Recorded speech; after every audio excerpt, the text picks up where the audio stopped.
Yes, good morning and welcome to the newspaper headlines. This morning, I'm Christian. Let's take a look at the newspaper dailies. I have with me the Nigerian Tribune. We have the main headline: Tinubu to open talks with G6, Yari others. Dilemma over Barao, APC National Working Committee. Akpabio 40 senators elect meet. Above the masthead, we have Buhari presidency, a review. Oyebode Kokori as adjure to Tinubu how to deliver good leadership and governance. We have below the paper: Senate approves independent candidacy, forwards bill to Buhari for assent as EFCC operative dies during scuffle with colleagues over suspect seized item. Next on the list is the Daily Trust newspaper. Can we trust the Daily Trust? The main headline: Real reasons Tinubu met with Kwankwaso ex-Emir Sanusi in Paris, offers NNPP leader ministerial position, urges consultation. Below the masthead: National Assembly approves independent candidacy for elections, and U.S. Embassy staff shot dead in Anambra North in self-imposed educational backwardness. That is Adamu.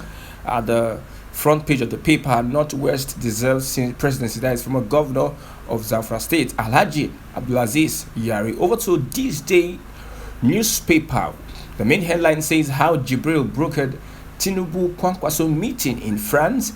Ex-Kano governor may join government of national unity. Above the masthead: presidency, rising inflation not peculiar to Nigeria, the challenge is global. Also, we have at the down part of the paper: Arewa youth and Naira redesign policy has reduced banditry and terrorism. We have below the masthead: BBC investigations like Premium Times show Obi not Tinubu won in Rivers, contrary to Wike's loud claims. And over to the Guardian newspaper. We have the main headline: pressure lifestyle increase high BP among Nigerian youth. And May 29th, Tinubu inauguration sacrosanct, says Afenifere, as Ohaneze disowns plan to participate.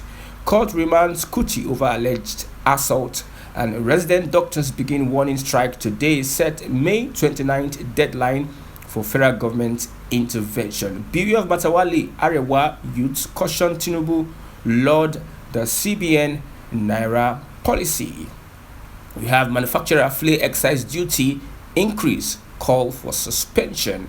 Now we move over to the Vanguard newspaper. We have the main headline: federal government incurs 36.8 trillion naira deficit in 8 years under Buhari, records 32 trillion revenue, spends 68 trillion.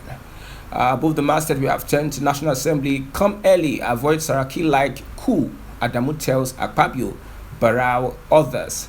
Buhari baffled by pervasive level of corruption. That's from the presidency.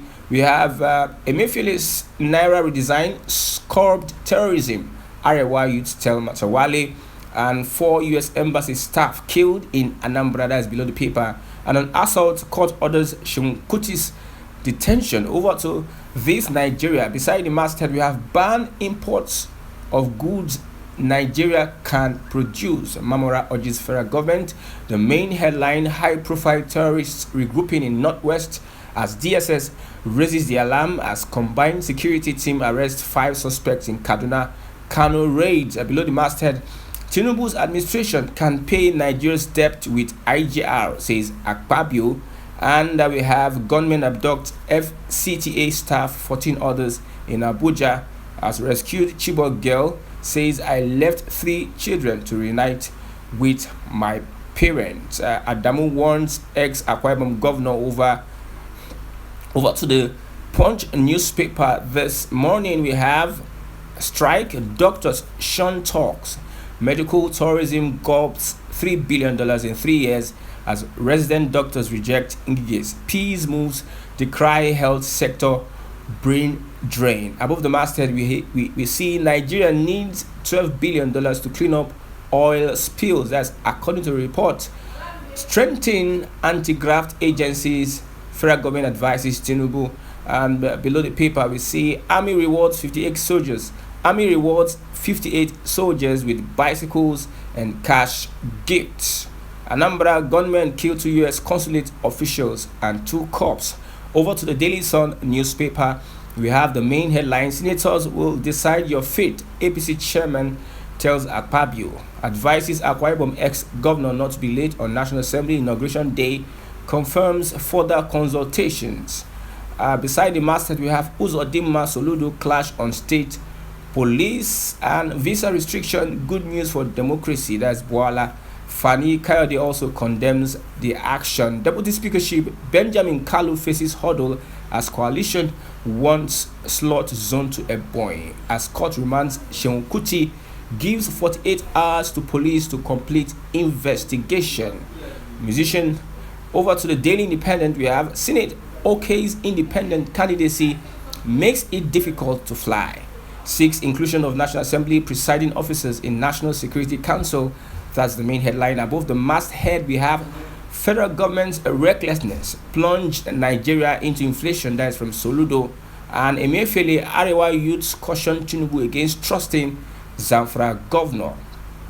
We have below the paper, North experiencing self-imposed educational backwardness. That's from Minister. Finally, Senate passes 876 billion naira 2023 NDDC budget. Over to the Nation newspaper, what Tinubu should do on security by IG, DSS, NSA. Soludo Uzodinma canvass state police synergy. Sonlu governors must be accessible. Above the masthead, while Hilda Bassi is yet to get World Guinness Record certification, and APC urges senators to avoid 2015 fiasco. We have also below the paper, Buhari returns from London. Moving on, many killed in Plateau attacks. Firm increases commercial paper target to 20 billion naira. With that, we've come to the end of the newspaper review this morning. For more notifications, you can subscribe to this channel. I'm Christian Chiku. Thanks for watching. Bye for now.